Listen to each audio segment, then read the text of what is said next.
safarkay ugu horeeymaan anima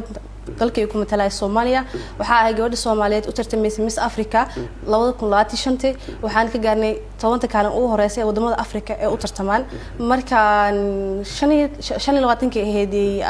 stage Africa laga muuqdo waana soo gabagabooday hadartaan waxaan nasiib u yeeshay inaan ka qayb galo abaalmarinka dhaceysay oo lagu qabanay dalalka East Africa waa 8 wadan Soomaaliya markaan ugu horeysay ka qayb gashay abaalmarintan waa marka labaad ee Soomaali marka labaad la qabanayo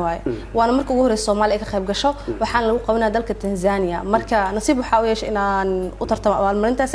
waxaan igu dhiirigeliyay abaalmarintaas inaan u tartamo waxa way qolada tartanka baa la hadlay markaas weydiiyay waxa dhahay meeshan Soomaali ku jirta ama dad Soomaali tartamaya ma joogan markaas waxay igu tiri maya markaas waxa dhahay in Soomaali meesha ay ka soo muuqato waxaan juus gareeyay laba category midka ugu horeeyo oo fashion and design ka hadda ku guuleystay midka kale oo ah social impact wuxuu meesha ku imaaday waxa qabta projectiyo oo bariheega bulshada u baahiya in horumarka haweenka Soomaaliyeed iyo dadka dhibaataysan in uu hadlo soo waxaas dhan u gudbiyay nasiib wanaag labada abaalmarin waa liigu soo xushay inaan u tartamo laakiin midana ku guuleystay midda fashion ka ah midka ruush wuxuu igu dubnaayay horta tartankan wuxuu ahaa bariga Afrika Afrika oo dhan marka cadaadiska bariga Afrika dhan isaarnaa midka hadda bariga Afrika ima saarneenin waxa isla tartan aad u fudud waay taada kale waxa ay fududeeyay waxa haysta bulsho aniga xiran baraheyga Instagram ha noqdo ama TikTok bulshadaas markasta caawiso marka waxa u soo bandhigay in aan abaalmarinta u tartami doono marka arkay bulshada in ficil fiican ay ka gudbisay caasho u tartan waa u baahan tahay meeshan oo kale inaad ka soo muuqatid sidaas darteeda u soo tartamay macnaha meesha u keenay inuu umado way dabcan كورن وحوها ترتن شخصيات ما هي تتقرب بوها قف كستا وضم بعد معن ومتريي مركز وضم متريسو مركز شخصي تحيل كورن درينك كل دوين عاش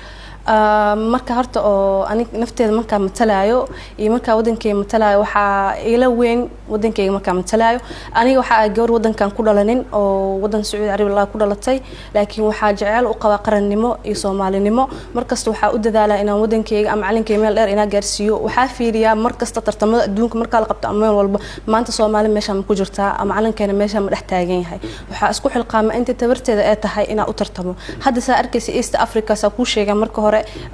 waa ka raadi in Soomaaliya ku jirto marka waa u tartamay waxa ku bushgaray dhalinyarada aan igu xiran meel kasta ee Soomaaliya maanta calankeed kor lagu gaarsiin karo in aad tagno oo ka muujin because anaka dhalinyaranahay codkaanaha oo shacabka ah sidoo kale waxaan ahay macnaha dhalinyarada hadda soo baxayso marka tusaale fiican waay in adoo wadankaaga joogto Soomaaliya ina ka tagtid meel dhaadheer aad tagtid waxa tusaysaa dadka dalka banaankiisa jooga in wali dadka wadankan ku nool inay wax badan qabsan karaan